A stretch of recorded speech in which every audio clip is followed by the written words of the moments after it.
প্রিয় শিক্ষার্থীরা, আজকে আমরা পারফেক্ট টেন্সের সমূহ শিখব।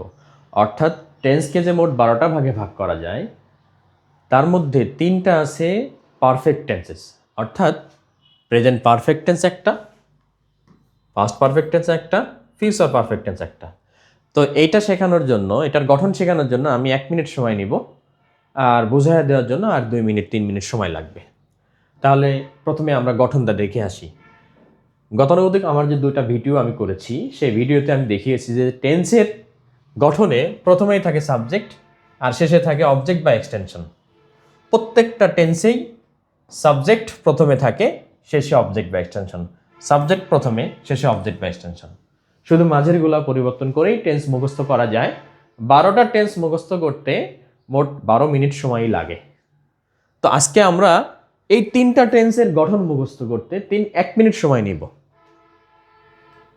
তাহলে দেখা যাক যে আমরা এখানে প্রথমে এই প্রেজেন্ট পারফেক্ট টেন্স আমরা যদি শিখি, তাহলে দেখব আমরা প্রথমে সাবজেক্ট, শেষে অবজেক্ট বা এক্সটেনশন, মাঝে শুধু হ্যাভ থাকবে অথবা হ্যাজ থাকবে, তারপর থাকবে প্লাস V3 অর্থাৎ ভার্বের 3 নম্বর রূপ V3। হ্যাভ বা হ্যাজ ভার্বের 3 নম্বর রূপ।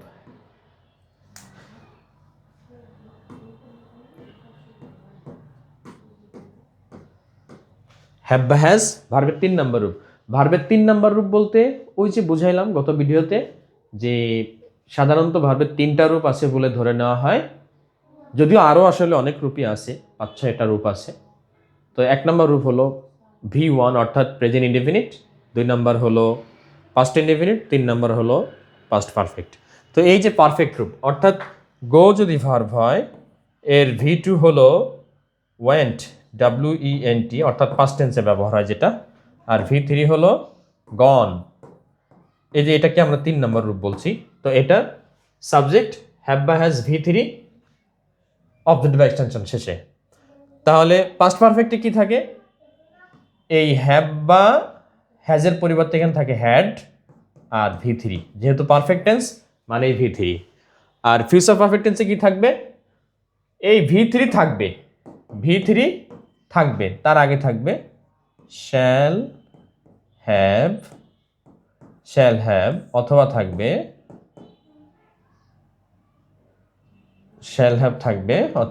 Will have. শ্যাল হ্যাভ থাকবে অথবা থাকবে উইল হ্যাভ।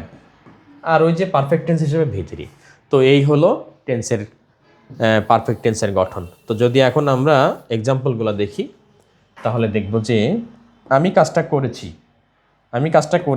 আইয়ের সাথে হ্যাভ বসে, আই হ্যাভ এই যে ভার্বের 3 নম্বর রূপ ডান দ্য ওয়ার্ক। তাহলে দেখা যাবে যে প্রথমে সাবজেক্ট, পরে হলো হ্যাভ বা হ্যাজ, এরপরে V3, তারপরে অবজেক্ট বা এক্সটেনশন। তাহলে এটা প্রেজেন্ট পারফেক্ট টেন্স। কীভাবে সাজাবো আরেকটা শিখি, তাহলে দেখা যাবে যে সাবজেক্ট আমি দিলাম যে রানা, আর পাস্ট পারফেক্টে যদি দিই তাহলে had finished the work.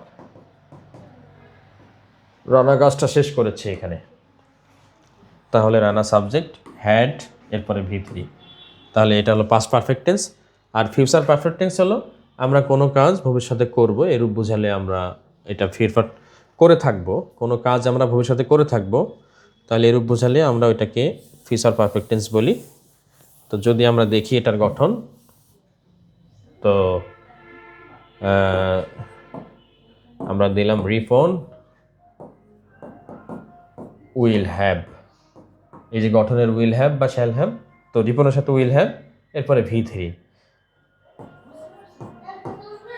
Helped V3 the poor. Ripon will have helped the poor. তাহলে এটা আমাদের পারফেক্ট টেন্স শেখা হলো, যে 3টা টেন্স কিভাবে আমরা এই যে গঠনের সাথে যদি মিলাই, সাবজেক্ট, শ্যাল হ্যাভ বা উইল হ্যাভ, V3, তাহলে এটা ফিউচার পারফেক্ট টেন্স।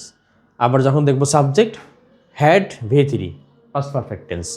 আবার যখন বলবো সাবজেক্ট হ্যাভ বা হ্যাজ V3 তখন হবে প্রেজেন্ট পারফেক্ট টেন্স। কী কাজে লাগে আমাদের এগুলো আমাদের বহু কাজে লাগে।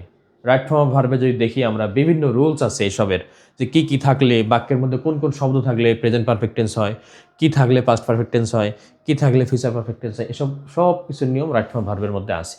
তো তখন কিন্তু আমাদের এটা কাজে লাগবে। আমাদের কাজে লাগবে এটা ন্যারেশন করতে গিয়ে, এমনকি ট্যাগ কোশ্চেন করতে গিয়েও টেন্সের কাজে লাগে। তো এই সবগুলো টেন্স আমাদের অবশ্যই শেখা দরকার গ্রামারের বিভিন্ন টপিকে আমরা যদি ভালো করতে চাই। দেখা হবে আগামী ভিডিওতে। ধন্যবাদ সবাইকে।